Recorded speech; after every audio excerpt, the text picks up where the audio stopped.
하트앤서울 복음방송 주안의 하나 3부 방송으로 이어집니다.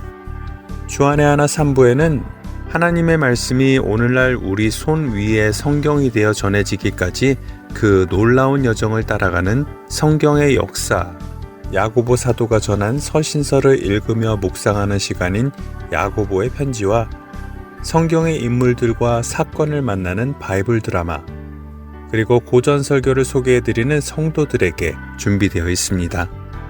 먼저 성경의 역사 함께 들으시겠습니다.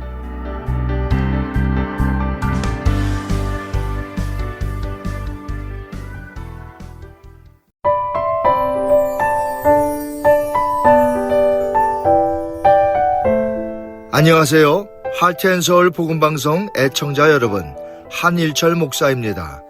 고대 시절부터 중세 사본들 그리고 근대 번역본까지 어떻게 성경이 만들어졌는지 알아보는 시간, 성경의 역사 시간입니다.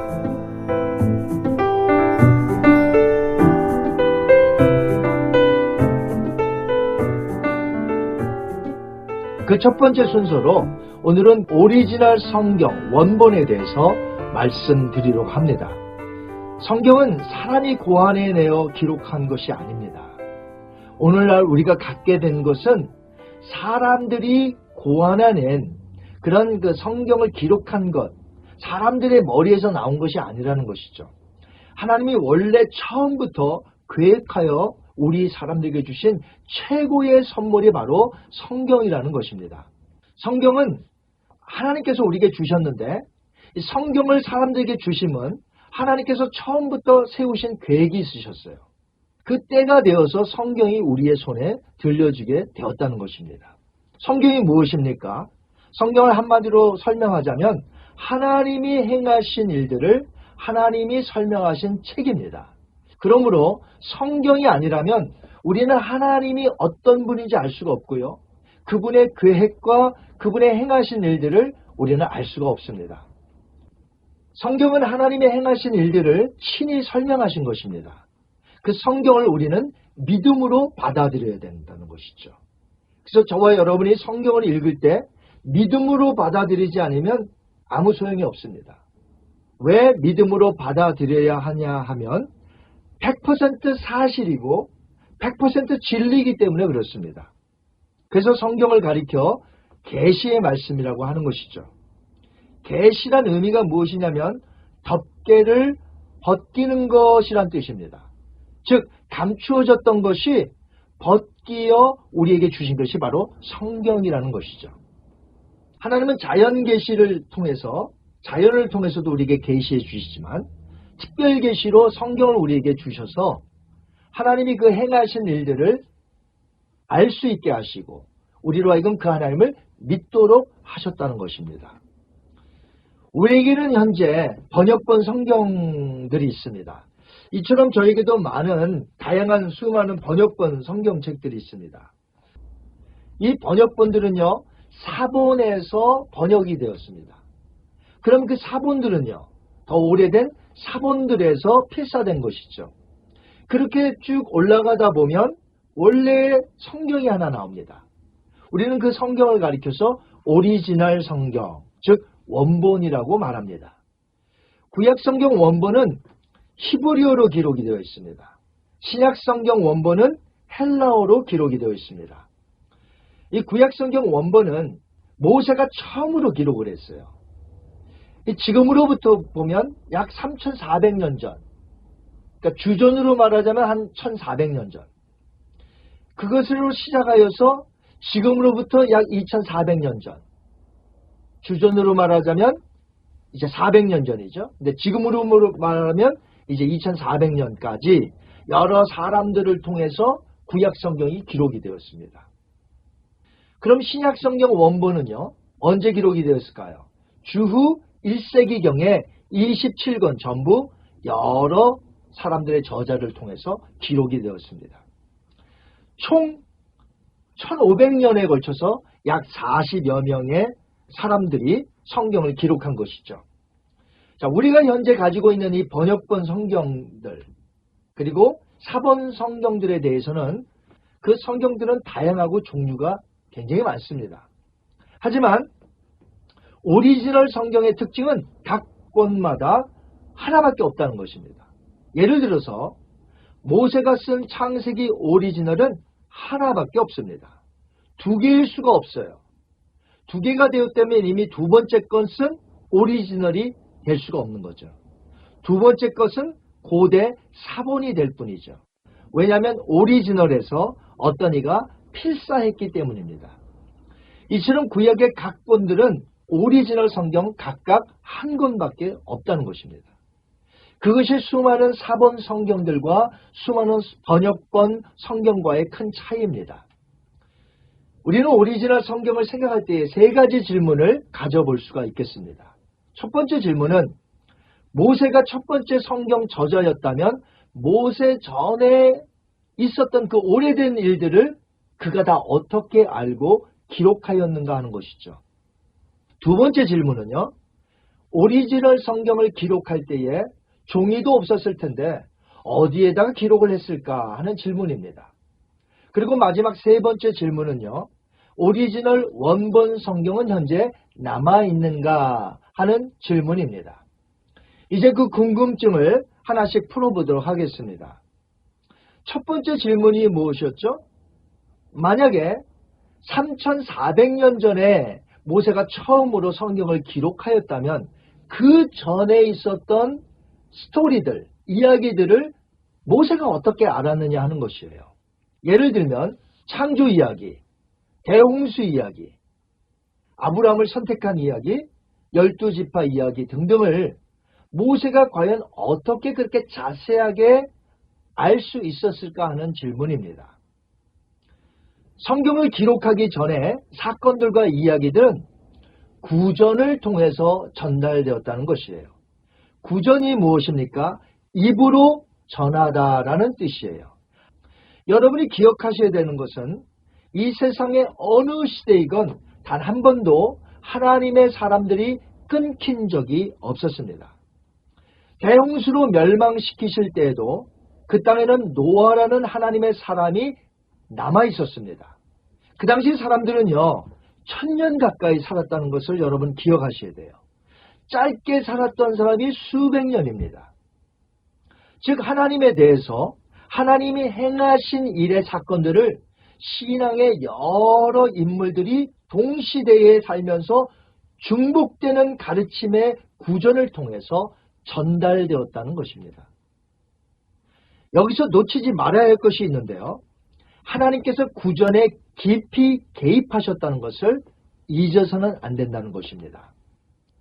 하나님은 오랜 기간 살았던 신앙의 여러 인물들을 통하여서 구체적으로 또한 반복적으로 가르침을 통해서 구전으로 전달하게 하시어 모세시대의 창세기의 내용과 출애굽기 앞부분의 전부 내용을 기록하게 하셨다는 것이에요. 이제 두 번째 질문은 그 당시에는 종이도 없었을 텐데 어디에다 기록을 했을까 하는 질문입니다. 성경을 영어로 바이블이라고 부르는데요. 두루마리나 책을 뜻하는 헬라어 단어에서 파생되었습니다. 실제로는 파피루스로 된 두루마리였습니다. 물론 파피루스가 없는 곳에서는 짐승 가죽을 부드럽게 해서 만든 양피지에 글을 쓰기도 했습니다. 고대 이집트 사람들은 이집트 나일강에서 자라나는 풀이 있었는데요. 파피루스입니다. 그 파피루스 네 피를 얇게 만들어서 가로와 세로로 맞추어 놓고 끈기가 있는 액체를 발라서 강하게 압착한 후에 잘 건조시켜 기록 재료로 사용했다는 것입니다. 파피루스는 매끈한 한쪽 면에만 글을 쓸 수 있었고요. 접으면 부서지기 때문에 둘둘 말아서 두루마리 형태로 보관했다는 것입니다. 오리지널 원본 성경은 하나님께로부터 영감을 받은 사람들이 쓴 최초의 문서이지요. 그렇다면 이제 마지막 세 번째 질문을 할 수 있을 것입니다. 과연 오리지널 원본 성경은 현재 남아있는가 하는 질문이 되겠죠. 현재 구약과 신약의 어떠한 원본도 우리는 가지고 있지 않습니다. 우리가 가지고 있는 것은요, 오래된 사본일 뿐입니다. 왜 오늘날 원본은 없어졌을까요? 첫째는요, 오래된 파피루스와 양피지에 기록된 성경을 잘 보존한다는 것이 매우 어려웠다는 것입니다. 파피루스는 고가에 해당이 됩니다. 아주 비쌉니다. 또 보관이 어렵습니다. 쉽게 찢어지거나 변색되거나 약해진다는 것이죠. 만약 우리에게 원본이 있었다면 인간들은 그 원본들을 우상화하거나 상품화했을 것입니다. 그래서 하나님은 오리지널을 없애신 것입니다. 자, 사본이라 하면 성경 사본을 말씀하는 것이겠죠. 영어로는 비블컬 매니스크립트라고 말합니다. 예를 들어 모세가 창세기를 기록하였는데 그것을 가리켜서 성경 원본이라고 말합니다. 그런데 원본은 처음 저자가 기록한 하나밖에 없기에 이것을 계속 회중에게 낭독해주고 한 지역만이 아니라 다른 지역에서도 낭독하고 가르치려면 그 원본에서 필사하여 똑같이 남겨야 하겠죠. 즉 그 원본에서 어떤 이들이 손으로 필사하여 남긴 것을 사본이라고 부르는 것입니다. 성경에 보면 서기관들이 나옵니다. 서기관들은 율법을 가르치는 자들이었으면서 동시에 중요한 역할이 문서를 쓰거나 기록한 문서를 계속해서 필사하는 일이었습니다. 한 유대인 율법사가 성경을 필사하는 모습을 여러분이 보고 계신데 필사의 정확성을 기하기 위해서 언제나 엄청난 주의를 기울였습니다. 각 페이지의 단어와 글자 수를 세고요. 기억에 의거한 필사를 금지하는 등의 엄격한 규칙을 따라야 했습니다. 필사자가 한번 실수를 저지르면 양피지 한 장을 통째로 폐기했고요. 한 페이지에서 3번 실수를 하면 필사본 전체를 폐기하고 처음부터 다시 시작해야 했으니 정확한 필사를 보증하는 충분한 자극이 아닐 수 없었습니다. 그런데 아무리 완벽하게 필사한다 해도 역시 원본이 아닌 사본이다 보니 어떤 부분에서라도 점 하나라도 틀릴 수 있는 것이죠. 그렇게 사본 중에서도 더 오래된 사본, 즉 성경 원본과 더 가까운 사본이 발견된다면 그것은 분명히 기독교 역사에서는 획기적인 사건이 될 것입니다.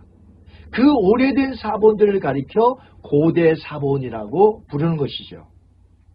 그런데 사해 사본이라는 것이 이스라엘 사해의 동굴에서 1946년 11월에 발견되므로 이 기독교 역사에 큰 획을 그었던 사건이 생겼습니다. 이 사해 사본이 발견되기 전까지는요, 사본 중에 가장 오래된 것은 주후 2세기, 3세기에 속한 맛소라 사본이었습니다. 사해 사본은 그것보다 몇백 년 훨씬 더 앞선 자료인 것이죠. 이렇게 사해 사본이 발견됨으로 인해서 엄청난 종교적, 역사적 가치를 지니게 된 것입니다. 현존하는 구약 사본으로서는 가장 오래된 사본인 것입니다. 와디 쿰란이라는 사해 북서쪽에서 발견된 사해 사본의 배경이 이렇습니다. 1946년 11월 달이었어요. 어느 날에 이 15세 된 양치기 소년이 자기가 기르던 양을 잃어버렸습니다. 그래서 협곡으로 들어갔어요. 양을 찾기 위해서. 절벽에 위치한 동굴의 입구에 양이 있는가 하여 이 돌을 이렇게 휙 던졌는데 양 오는 소리는 들리지 않고 그 돌을 던져서 항아리가 깨지는 소리가 들린 거예요.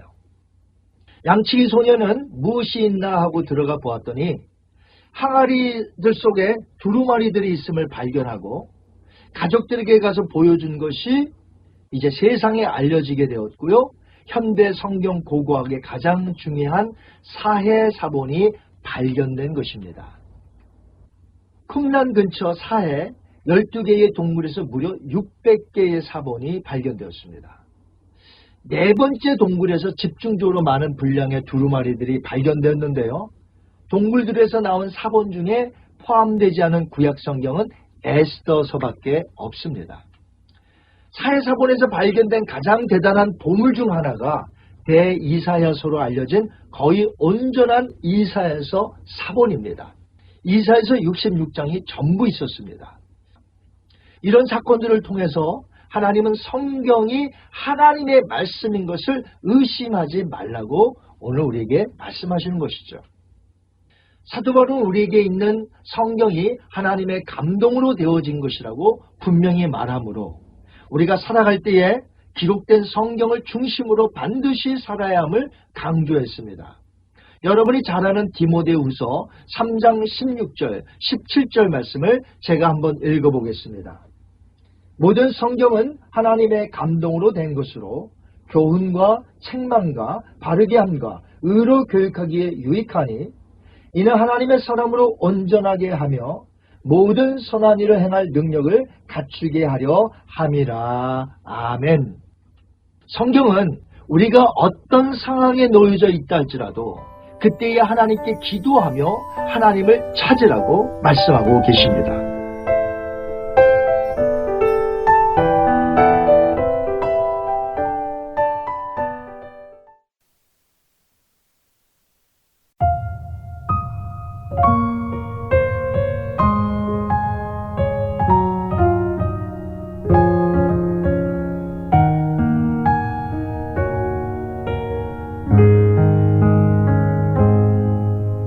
말씀 앞에서 경외함으로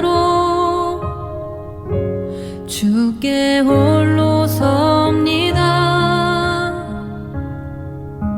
생명의 말씀 읽고 순종해 주를 예배합니다. 기록된 말씀 힘이 있어서 진리로 우리 거룩해 하며 거룩한 말씀 세세 영원히 복음이 되어 말씀하시네. 하나님 말씀에 두려워 떠는 자, 그 말씀에 생명을 거는 자, 한 사람 찾으시는 주님의 약속을 믿어. 하나님 말씀에 운명을 거는 자, 순종하며 주 따라가는 자, 영원한 하나님 나라 이뤄갈 주의 교회여 일어나라.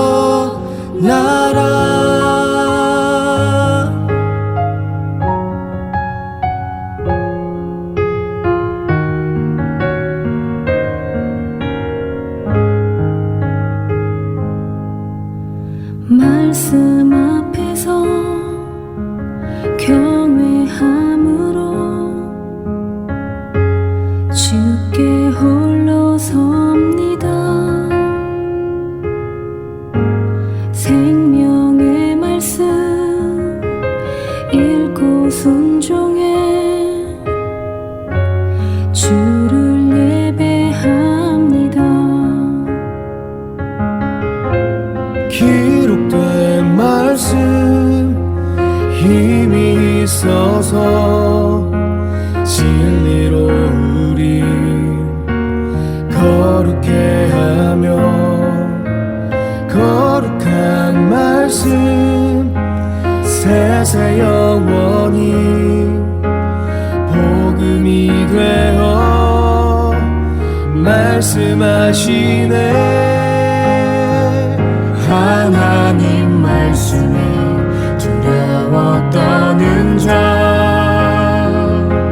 그 말씀에 생명을 거는 자, 한 한 사람 찾으시는 주님의 약속을 믿어 하나님 말씀에 명을 거는 자 순종하며 주 따라가는 자 영원한 하나님 나라 이뤄갈 주의 교회여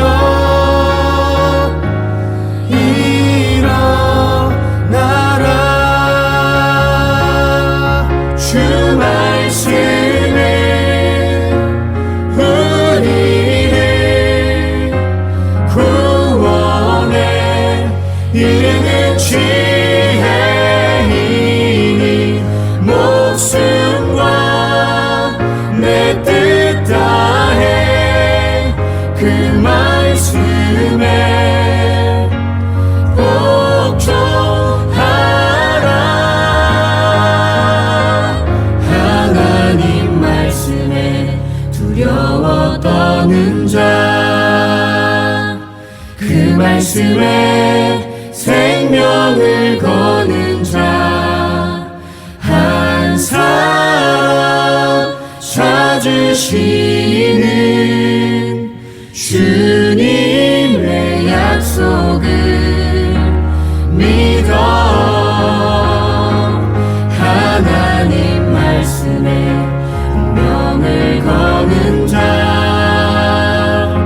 순종하며 주 따라가는 자 영원한 하나님 나라 이뤄갈 주의 교회여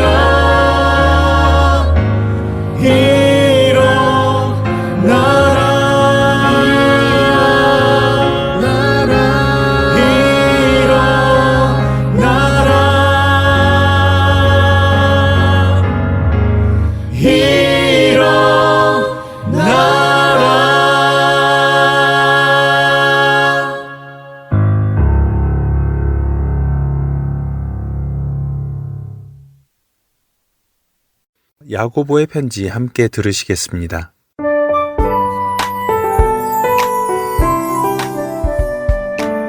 안녕하세요. 야고보의 편지 진행의 박영은입니다. 지난 8년간 하트앤서울 복음방송의 애청자로 지내며 하나님을 더 깊이 만나고 하나님을 더 잘 알게 되고 하나님과의 사이가 더 가까워졌습니다. 아마 많은 애청자분들이 저와 같은 생각이실 것 같은데요. 최근엔 하트앤서울 복음방송이 저와 같은 청취자들이 신앙의 길에서 겪은 일들을 나눌 수 있는 기회를 마련해 주시기 시작하셨습니다. 그래서 많은 분들이 자신의 삶 속에서 자신을 빚어가시는 좋으신 하나님을 나누어 주셔서 참 기쁘고 감사하게 듣고 있습니다. 저도 여러분과 제 삶을 인도하시는 하나님을 나누게 되었습니다. 앞으로 13주 동안 야고보서를 통해 시험과 시련, 그리고 인내라는 주제로 여러분과 이야기를 나누어 보려 합니다. 하나님께서 우리를 어디로 인도하실지 기대하는 마음으로 그 첫 발을 내딥니다. 야고보서는 잘 아시듯 예수님의 육신의 동생 야고보가 초기 교회의 박해로 인해 온 세상으로 ht어진 디아스포라 성도들에게 보낸 5장으로 된 짧은 편지입니다. 학자들은 주후 60년 즈음에 야고보 사도가 이 편지를 쓴 것으로 추정합니다. 당시 야고보는 예루살렘 교회의 중요한 리더로 인정받고 있었던 것을 우리는 성경 여러 부분을 통해 잘 알 수 있는데요. 그런 중요하고 책임 있는 위치에 있는 이 야고보는 야고보서를 시작하며 자기 자신을 하나님과 주 예수 그리스도의 종 야고보라고 소개하며 시작합니다. 그 첫 구절을 읽으며 저는 성경이 어떤 책인지 다시 한번 생각해 보게 되었습니다. 여러분께 성경은 어떤 책인가요? 저에게는 하나님이 변화시키신 수많은 인물들의 before and after를 화보처럼 펼쳐 보이는 책이랍니다. 야고보 역시 예외는 아닙니다. 예수님의 동생이라고 해서 야고보가 처음부터 예수님을 그리스도로 믿은 것은 아니었죠. 마가복음 3장 21절은 예수의 친족들이 듣고 그를 붙들러 나오니 이는 그가 미쳤다 하밀러라 라고 하십니다. 예수님의 친족들, 곧 가족들은 공생애를 시작하신 예수님이 정신이 이상해졌다고 생각하며 붙잡아 말리려고 찾아다녔다고 하시지요. 또 요한복음 7장 5절은 이는 그 형제들까지도 예수를 믿지 아니함이로라 라고 하십니다. 예수님의 형제들과 가족들, 친족들은 예수님이 하나님께서 약속하신 그 메시아이실 거라고는 상상하지 못했습니다. 오히려 자신을 메시아라고 생각하는 예수님이 조금 정신이 이상하다고 생각할 정도였죠. 더군다나 그렇게 온 갈릴리를 돌아다니며 사역하는 형을 어머니 마리아를 모시고 찾아갔는데 형은 정말 정신이 이상한 것 같은 말을 하지요. 마태복음 12장 46절부터 50절에는 무리에게 말씀하시고 계신 예수님을 찾아온 마리아와 동생들의 이야기가 있습니다. 한 사람이 예수님께 당신의 어머니와 동생들이 당신께 말하려고 밖에 서 있습니다. 라고 했습니다. 그때 예수님은 뭐라고 답하셨나요? 마태복음 12장 48절에서 50절입니다. 말하던 사람에게 대답하여 이르시되 누가 내 어머니이며 내 동생들이냐 하시고 손을 내밀어 제자들을 가리켜 이르시되 나의 어머니와 나의 동생들을 보라. 누구든지 하늘에 계신 내 아버지의 뜻대로 하는 자가 내 형제요 자매요 어머니이니라 하시더라. 어떻게 생각하세요? 예수님의 말씀을 듣던 무리들에게는 자신을 하나님의 아들이라고 선포하시면서 너희들도 하나님의 뜻대로 하면 나의 형제이고 자매라는 귀하고 귀한 초대의 말씀을 하셨지요. 그 말씀을 들은 야고보도 그렇게 생각했을까요? 오히려 어머니와 동생들에게는 절연을 선포하는 것처럼 들리지는 않았을까요? 그래서 요한복음 7장 5절의 말씀처럼 예수님을 더 믿지 못하게 된 것은 아닐까요? 그런데 그런 야고보가 예수님 승천 이후에 어떻게 교회의 지도자의 자리에 앉게 되었을까요? 예수님이 그리스도인 것을 믿지 못했던 예수님의 동생 야고보가 하나님과 그리스도의 종이라고 자신을 소개하는 그리스도인의 정체성을 가지기 전과 후에는 어떤 계기가 있었던 걸까요? 사도 바울이 다메섹 도상에서 예수님을 만난 이야기를 성경의 여러 책에서 거듭 이야기하고 있는 것과는 달리 야고보의 극적인 변화의 일화는 성경에 기록되어 있지 않습니다. 그러나 우리는 야고보가 부활하신 예수님을 만난 것과 마가의 다락방에서 성령을 받는 자리에 함께 있었던 것을 성경에서 확인할 수 있습니다. 고린도전서 15장 7절에 바울은 부활하신 예수님이 야고보에게 보이셨다고 증언하고 있죠. 또 마가의 다락방에 모여 처음으로 성령을 받은 이들 중에 야고보와 그 외의 동생들도 있었음을 사도행전 1장 12절에서 14절은 말씀하시지요. 제자들이 감람원이라 하는 산으로부터 예루살렘에 돌아오니 이 산은 예루살렘에서 가까워 안식일에 가기 알맞은 길이라. 들어가 그들이 유하는 다락방으로 올라가니 베드로, 요한, 야고보, 안드레와 빌립, 도마와 바돌로메, 마테와 및 알페오의 아들 야고보, 셀로딘 시몬, 야고보의 아들 유다가 다 거기 있어 여자들과 예수의 어머니 마리아와 예수의 아우들과 더불어 마음을 같이하여 오로지 기도에 힘쓰더라. 그렇습니다. 야고보는 십자가에 달려 돌아가신 형이 죽음을 이기고 다시 살아나는 것을 보았습니다. 그는 형이 육신의 형이 아니라 약속하신 하나님의 그리스도이심을 비로소 깨닫게 되었을 것입니다. 그리고 그분의 말씀대로 보혜사 성령님이 오셔서 그분이 말씀하신 모든 것들을 생각나게 하시고 이해하게 하시는 경험을 했습니다. 그리고 예루살렘에서 초대 교회를 섬기며 목숨을 걸고 복음을 전하는 교회의 리더가 되었지요. 히브리파 과부들과 헬라파 과부들을 섬기는 일에서 분란이 생겨 사도들이 오직 기도하는 일과 말씀 사역에 힘쓰기로 작정하고 헬라파 집사 7을 뽑아 접대와 봉사를 담당하게 한 후로는 더욱더 기도와 말씀에만 집중했을 거고요. 그러다 예루살렘에 하나님의 말씀이 점점 왕성해지는 것을 막으려는 권력의 박해 때문에 스데반 집사가 순교하고 12지파가 천지사방으로 흩어졌을 때에도 야고보는 예루살렘 교회를 지키며 교회가 예수 그리스도의 뜻대로 세워져 가는 일에 중심을 잡고 있었습니다.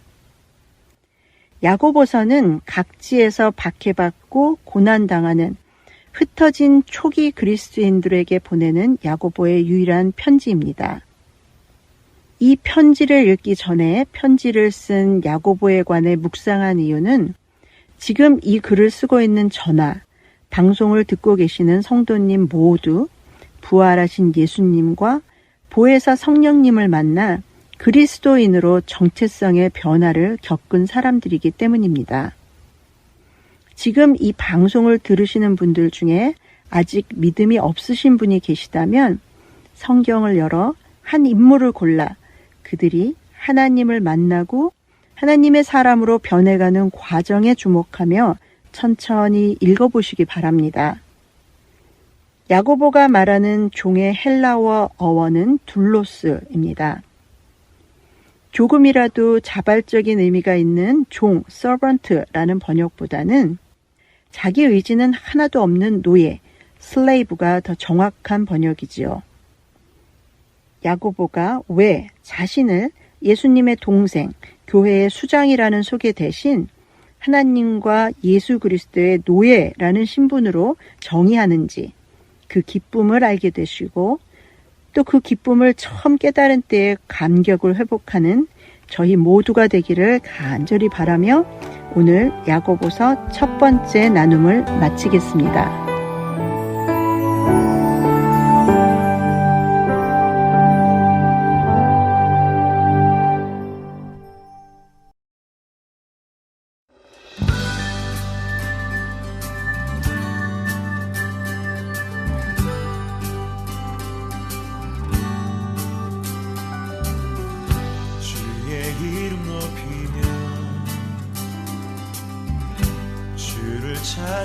찬양하나이다.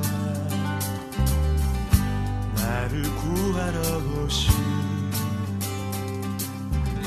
주를 기뻐하나이다. 하늘 영광 버리고 이 땅 위에 십자가를 지시고 죄 사함에 무덤에서 일어나 하늘로 올리셨네. 주의 이름 높이리.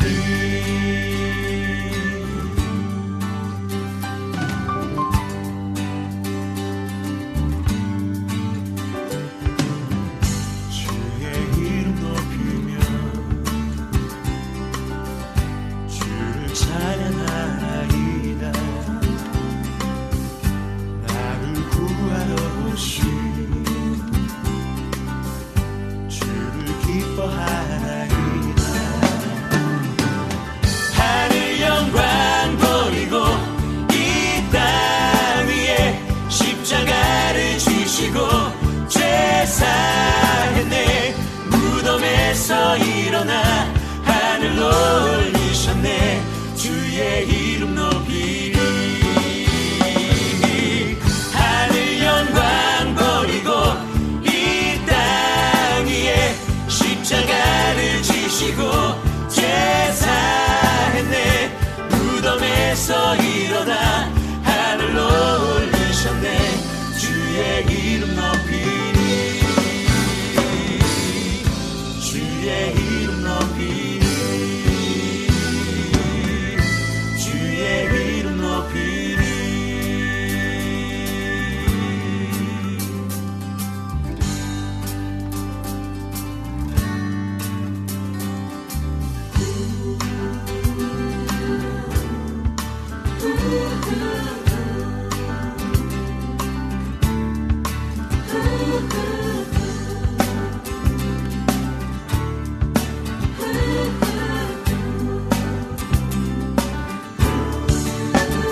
쥐시고 죄 사했네.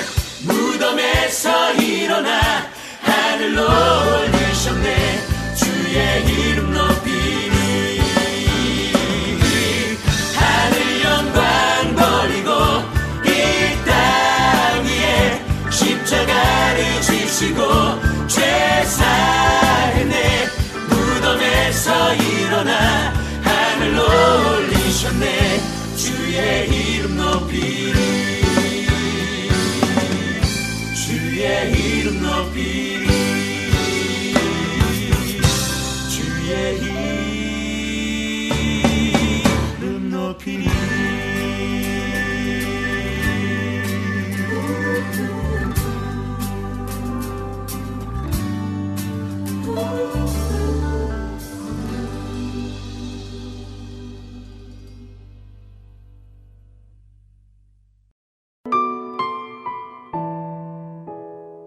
지역 마켓 및 여러 가지 한인 업소는 복음을 전할 수 있는 선교의 좋은 통로입니다.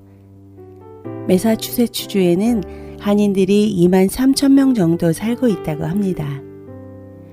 현재 매사추세츠주에는 하트앤서울 복음방송 CD가 배치되어 있는 한인 마켓이 없습니다.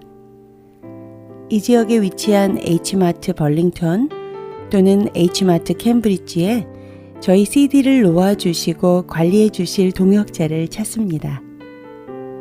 매주 혹은 한 달에 2번 정도 방문하여 CD를 배치해 주실 수 있는 분은 연락 주시기 바랍니다. 사무실 전화번호는 602-866-8999입니다.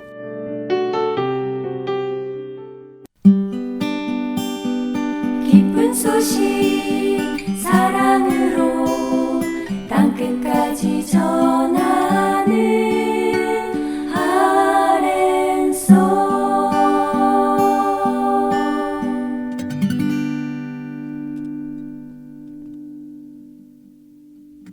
계속해서 성경 속의 인물들과 사건을 만나는 바이블 드라마로 이어집니다.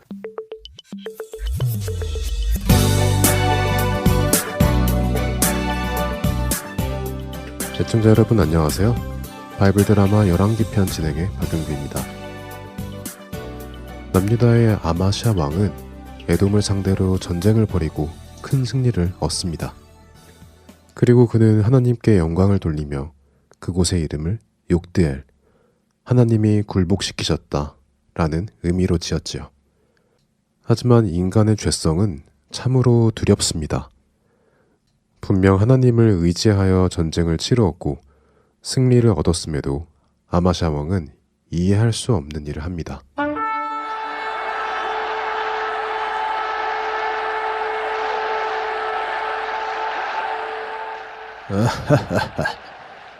이 별것 아닌 에돔 놈들, 그동안 우리를 괴롭혀왔지만 이제는 찍소리도 못할 것이다. 자, 이제 우리 유다 땅으로 돌아가자. 아참, 돌아가기 전에 이 에돔의 신들을 모두 수거해 가야겠군. 이것 보시오 장군. 이 에돔의 신상을 모두 모으도록 하시오. 우리 유다 땅으로 모두 가지고 가야겠소. 에돔의 신상들을요? 아니 왕이시여, 에돔의 신상들은 어찌 가지고 가시려 하십니까? 가봐. 이번에는 우리 여호와 하나님이 도우셔서 우리가 에돔을 쉽게 이겼지만 사실 에돔이 그동안 우리를 많이 괴롭히기도 하지 않았습니까? 그것은 그들의 신도 힘이 대단하다는 말이 아니겠소. 그러니 그 신도 가지고 가서 우리가 섬긴다면 여호와 하나님의 힘과 에돔의 힘을 합쳐서 얻을 테니 더욱 막강한 내가 되지 않겠소.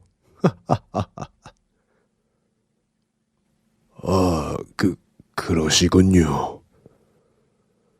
아마샤 왕은 엉뚱하게도 에돔의 신상들을 모두 가지고 유대 땅으로 가서는 그 신들을 위해 신전을 만들어서는 그 앞에 제사를 드리고 기도하기 시작했습니다.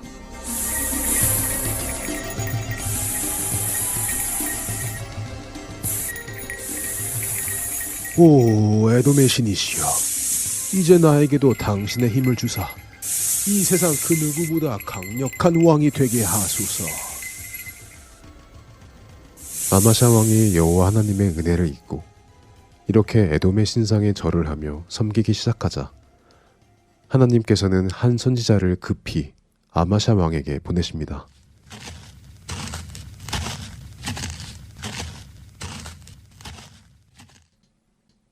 유대 왕 아마샤 왕이시여, 평강하십니까?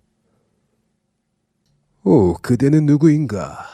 보아하니 선지자인 것 같은데. 저는 여호와 하나님께서 보내신 선지자입니다. 하나님께서 왕께 전하라는 말씀이 있어 이렇게 찾아왔습니다. 오, 그런가? 뭔가 좋은 소식을 가지고 왔겠지. 내가 에돔과의 전투에서도 승리했으니 말일세. 왕이시여, 안타깝지만 그 반대입니다. 하나님께서는 저 에돔의 신들이 에돔 백성들을 아마샤 왕의 손에서 능히 구원하지 못한 것을 보고도 어찌하여 그 에돔의 신들에게 경배하고 기도하시냐며 책망하셨습니다.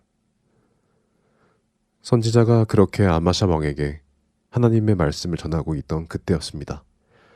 아마샤 왕이 그 소리가 듣기 싫어져 선지자의 말을 끊었습니다. 아, 시끄럽다. 시끄러워. 뭔 말이 그렇게 많은 게냐? 네 이놈, 내가 언제 너에게 그런 말 듣고 싶다고 부탁한 적이 있느냐? 내가 너를 나의 보좌관으로 앉힌 것도 아닌데 언제 봤다고 나에게 그런 버릇없는 말을 하는 게냐? 내 놈이 아무래도 오늘 매를 좀 맞아야 하겠구나. 내 특별히 너를 용서할 테니 헛소리 말고 썩 꺼지거라. 하나님께서는 아마샤 왕의 마음을 돌리시기 위해 선지자를 보내셨지만 아마샤 왕은 선지자의 말을 무시했습니다. 알겠습니다. 왕께서 분명 하나님께서 기뻐하지 않으시는 이방의 신을 섬기시면서도 하나님께서 저를 통해 하신 경고의 말씀을 듣지 않으시니 여호와 하나님께서 왕을 심판하시고 왕위에서 내려오도록 하기로 결정하셨으니 잘 알고 계시기 바랍니다. 선지자는 그렇게 하나님의 말씀을 전하고는 떠나갔습니다. 아마샤 왕은 하나님의 책망을 새겨 들었을까요? 안타깝게도 그렇지 못했습니다. 그는 여호와 하나님의 힘은 물론 에돔의 신의 힘까지 얻었다고 생각하여 더욱 교만해졌지요. 이거 생각해보니 우리 이스라엘이 이렇게 북이스라엘과 남유다로 나뉘어져 있는 것은 아무래도 안 되겠군. 이번 기회에 내가 이 강력한 군사를 가지고 우리 이스라엘을 다시 한번 통일을 해보아야 하겠군.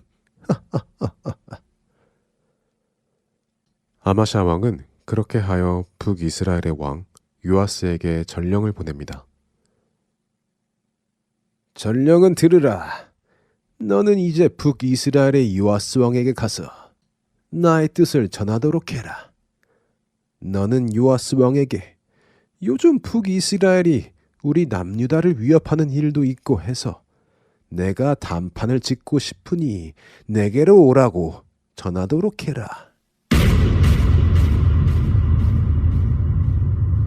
아마샤 왕은 교만해져서 북이스라엘의 요아스 왕에게 시비를 겁니다. 그러나 북이스라엘의 요아스 왕이 만만한 상대는 아니었습니다. 엘리사 선지자의 예언대로 북이스라엘의 요아스 왕도 강건하여 아람을 상대로 3번이나 큰 승리를 얻은 강력한 나라로 성장했기 때문이죠. 그렇기에 요아스 왕이 아마샤 왕에게 답변을 보냅니다. 바이블 드라마 열왕기표 다음 시간에 뵙겠습니다. 안녕히 계세요.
아니면 내가 멈춰서리다.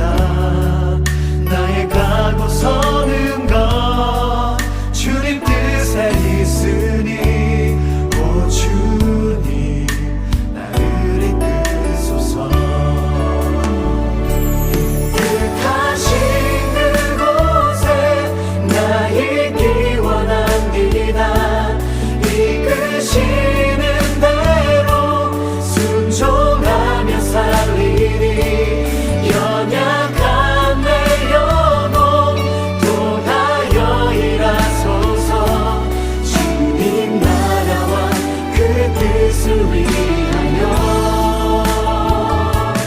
뜻하신 그곳에 나 있기 원합니다. 이끄시는 대로 순종하며 살리니 연약한 내 영혼 통하여 일하소서. 주님 나라와 그 뜻을 위하여 오 주님 나를 이끄소서.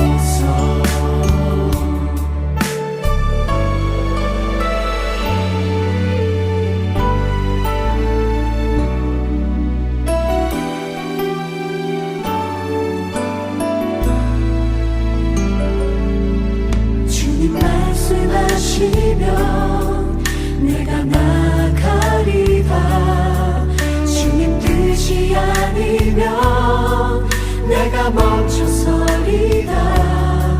나의 가고 서는 것 주님 뜻에 있으니 오 주님 나를 이끄소서. 뜻하신 그곳에 나 있기 원합니다. 이끄시는 대로 순종하며 살리니 연약한 내 영혼 통하여 일하소서. 주님 나라와 그 뜻을 위하여 뜻하신 그곳에 나 있기 원합니다. 이끄시는 대로 순종하며 살리니 연약한 내 영혼 통하여 일하소서. 주님 나라와 그 뜻을 위하여 오 주님 나를 이끄소서.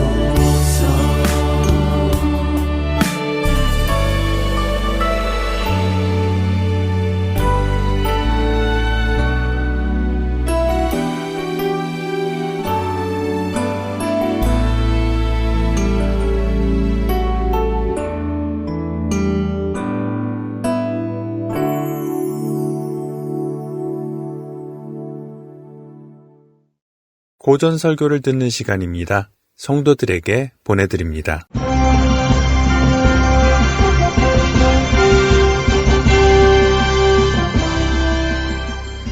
여러분 안녕하세요. 성도들에게 진행의 권혁준입니다. 성도들에게 이 프로그램은 지난 시대의 외국 설교자들의 설교를 여러분께 읽어드리는 시간입니다. 오늘은 1634년에 태어나 1668년에 소천한 영국 청교도 복음주의 목사인 조셉 얼라인의 회개의 참된 의미 일부를 읽어드립니다. 만일 하나님께서 여러분을 대적하시면 누가 여러분 편이 되어주겠습니까? 사무엘상 2장 25절은 사람이 사람에게 범죄하면 하나님이 심판하시려니와 만일 사람이 여호와께 범죄하면 누가 그를 위하여 간구하겠느냐고 하셨습니다. 그분의 손에서 누가 혹은 무엇이 여러분을 구해내겠습니까? 돈이 구해낼 수 있습니까? 왕들이나 군대가 구해낼 수 있습니까? 불가능합니다. 요한계시록 6장 15절에서 17절은 다음과 같이 말씀하십니다. 땅의 임금들과 왕족들과 장군들과 부자들과 강한 자들과 모든 종과 자유인이 굴과 산들의 바위 틈에 숨어 산들과 바위에게 말하되 우리 위에 떨어져 보좌에 앉으신 이의 얼굴에서와 그 어린 양의 진노에서 우리를 가리라. 그들의 진노의 큰 날이 이르렀으니 누가 능히 서리요 하더라. 여러분은 하나님께서 여러분의 원수라는 사실을 알았다면 이제 그것을 심장을 겨누고 있는 비수처럼 느껴야 할 것입니다. 여러분이 어디로 가겠습니까? 어디에 몸을 숨기겠습니까? 여러분이 갖고 있는 무기들을 버리고 용서를 구하며 그리스도를 여러분의 친구로 삼아 평화를 얻기 전에는 여러분에게 아무런 희망도 없습니다. 그렇게 하지 않을 바에는 차라리 황량한 광야로 나가 거기서 슬퍼하고 분노하며 공포와 절망의 나락으로 떨어지는 편이 낫습니다. 그러나 그리스도 안에는 여러분에게 베풀어 줄 자비가 남아 있습니다. 여러분을 감싸 안을 자비가 있습니다. 그분에게로 가면 지금 여러분을 원수 삼아 계신 것보다 여러분을 위해 주실 하나님을 만날 수 있습니다. 그러나 여러분이 죄를 버리지 않고 진정한 회개 가운데 철저히 그리고 단호하게 하나님께로 돌아서지 않는다면 하나님의 진노는 여전히 여러분 곁에 있으며 하나님께서 옛적에 선지자를 통해 예언하셨듯이 친히 여러분에게 이렇게 선언하십니다. 에스겔서 5장 8절입니다. 그러므로 나 주 여호와가 말하노라. 나 곧 내가 너를 치며. 하나님의 얼굴이 여러분을 대적하고 계십니다. 하나님께서 당신의 얼굴을 대적하고 계신 사람들에게는 화가 있을 것입니다. 그분이 애굽의 군주를 그냥 보기만 하셨어도 얼마나 두려운 일이 임했습니까? 에스겔서 14장 8절입니다. 그 사람을 대적하여 그들을 놀라움과 표징과 속담거리가 되게 하여 내 백성 가운데서 끊으리니 내가 여호와인 줄을 너희가 알리라. 그분의 모든 속성이 여러분을 대적하고 계십니다. 그분의 공의는 칼집에서 뽑은 화염검과 같습니다. 그 공의는 엄격하여 죄책을 그냥 면제해 주는 법이 없습니다. 여러분이 성경에 근거하여 그리스도의 속죄를 간구하지 않는다면 하나님께서는 여러분을 사면하지도 무죄하다고 선언하지도 않으실 것이며 여러분에게 직접 모든 빚을 요구하실 것입니다. 죄인은 공의와 그의 무게를 달 저울과 그가 처형될 칼을 보면 크게 동요할 것입니다.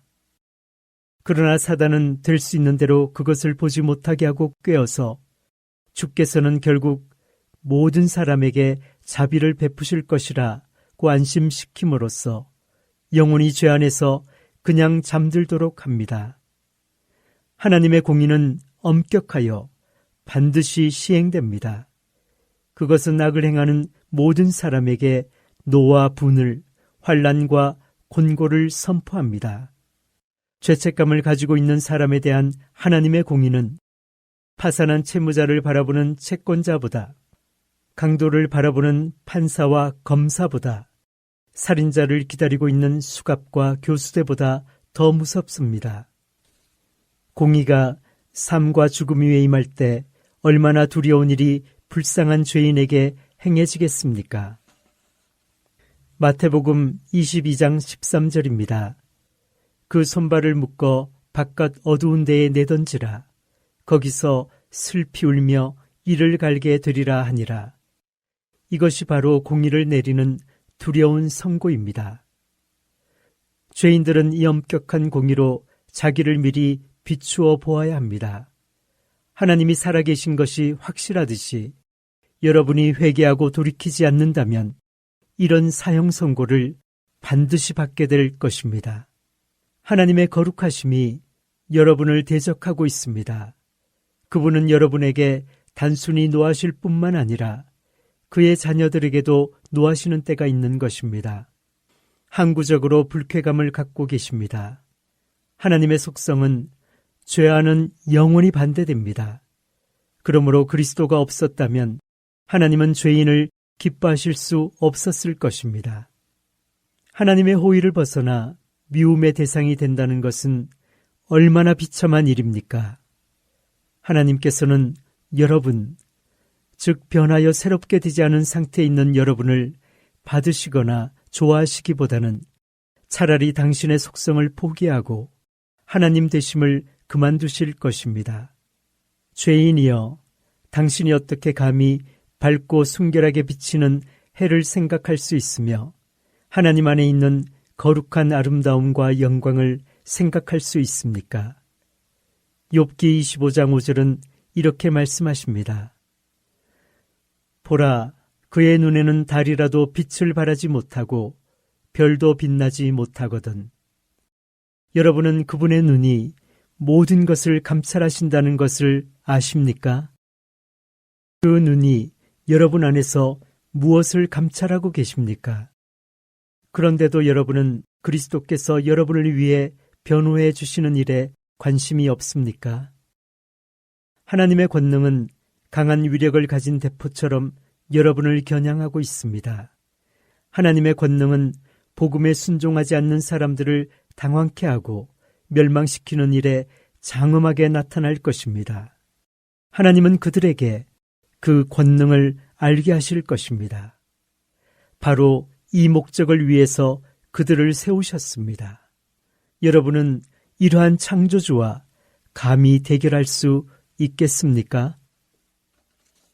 죄인들이여, 하나님의 진노의 권능이 여러분을 대적하고 있습니다. 권능과 진노가 만나면 두려운 일을 빚어냅니다. 하나님의 권능과 대치하는 것보다는 세상의 모든 무력과 대치하는 것이 여러분에게 더 낫습니다. 아무도 그분의 손아귀에서 빠져나올 수 없고 아무도 그분의 감옥을 부술 수 없습니다. 그 능력을 직접 맛보고 아는 사람은 참으로 불행한 사람입니다.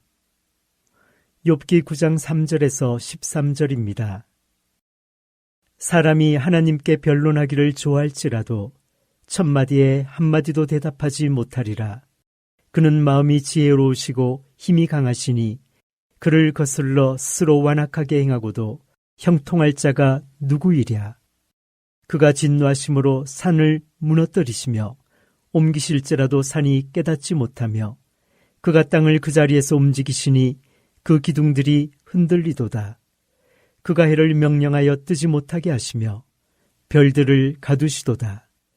그가 홀로 하늘을 펴시며 바다 물결을 밟으시며 북두성과 삼성과 묘성과 남방의 밀실을 만드셨으며 측량할 수 없는 큰 일을 셀 수 없는 기이한 일을 행하시느니라.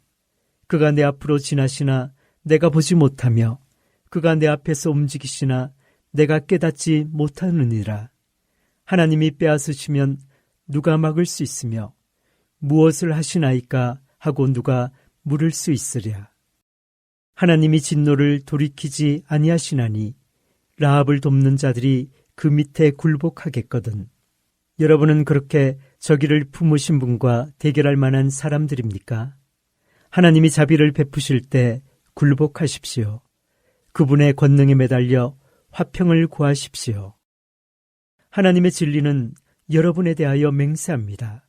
만일 그분이 신실하시고 참되시다면, 그리고 여러분이 계속 죄의 길을 간다면 여러분은 반드시 멸망할 것입니다. 그분이 말씀에 불성실하지 않다면 여러분이 회개하기 전에는 반드시 죽습니다. 디모데후서 2장 13절입니다. 우리는 미쁨이 없을지라도 주는 항상 미쁘시니 자기를 부인하실 수 없으시리라. 하나님은 성경에 해놓으신 언약들뿐만 아니라 경고들에도 신실하십니다. 따라서 우리가 믿지 않으면 우리를 멸하심으로써 그 신실함을 보이실 것입니다. 하나님은 달리 더 쉽게 말할 수 없을 정도로 뚜렷하게 말씀해 놓으셨습니다. 즉 그분이 여러분을 씻지 않으시면 여러분은 그분 안에서 아무런 부분도 차지하지 못합니다. 만일 여러분이 육체를 따라 살면 반드시 죽고 맙니다. 회개하기 전에는 결코 하나님의 나라에 들어갈 수 없습니다. 그 언약과 맹세를 하나님께서는 변함없이 이루신다는 사실이 믿는 자들에게 강한 위로를 주듯이 또한 그 사실은 믿지 않는 자들에게 큰 당황과 두려움을 줍니다. 여러 죄인들이여, 여러분에 대하여 경고하는 하나님의 말씀의 모든 사항들을 어떻게 생각하는지 말해 보십시오. 그 말씀들을 사실로 믿습니까? 만일 믿지 않는다면 여러분은 불쌍한 사람들입니다. 그러나 만일 믿는다면 여러분은 하나님의 진리와 신실하심이 여러분을 멸하기로 작정한 순간에도 동요하지 않고 살아갈 수 있는 강심장을 갖고 있는 사람입니다. 이제 이상의 내용을 종합해보고 회개하지 않은 사람들이 과연 비참하지 않다고 조금이라도 내세울 수 있는지 말해보십시오. 우리는 사도행전에서 바울을 죽이고야 말겠다고 맹세하는 사람들을 봅니다. 마찬가지로 무한하신 하나님의 모든 속성들은 회개하지 않는 여러분을 반드시 징벌하겠다고 맹세합니다. 그렇다면 여러분은 무엇을 하겠습니까? 어디로 도망하겠습니까? 하나님께서 자신의 맹세를 존중하신다면 여러분은 회개하고 믿기 전에는 반드시 멸망하고 맙니다. 그 전능자께서 여러분을 고문하실 능력을 갖고 계실진데 여러분의 영혼과 육체는 영원히 비참해지고 맙니다. 회개하기 전에는 반드시 그렇게 될 것입니다. 회개하지 않는 것에 대해 다음 시간에 계속 나누겠습니다. 성도들에게 마칩니다.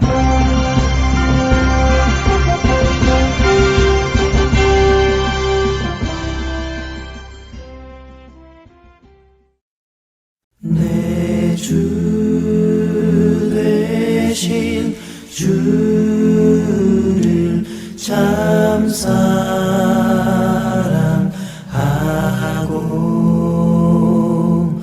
곧 그에게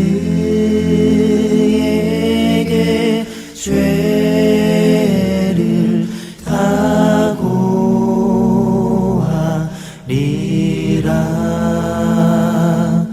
그는 은혜를 주신 내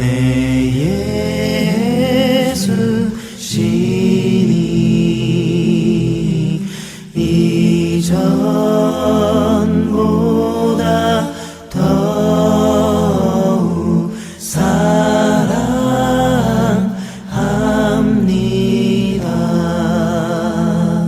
내 주 되신 주를 참 사랑하고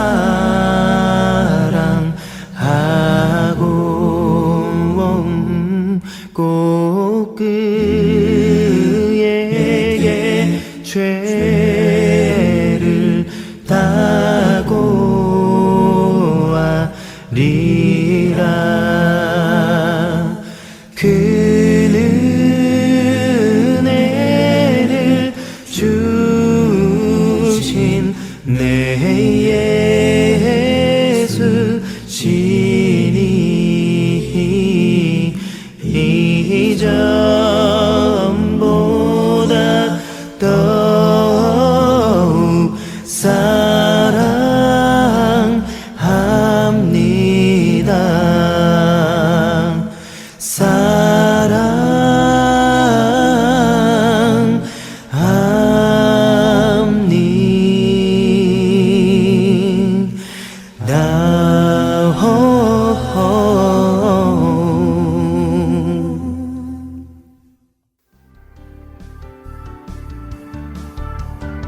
지금까지 주안의 하나 3부 함께 해주셔서 감사드립니다.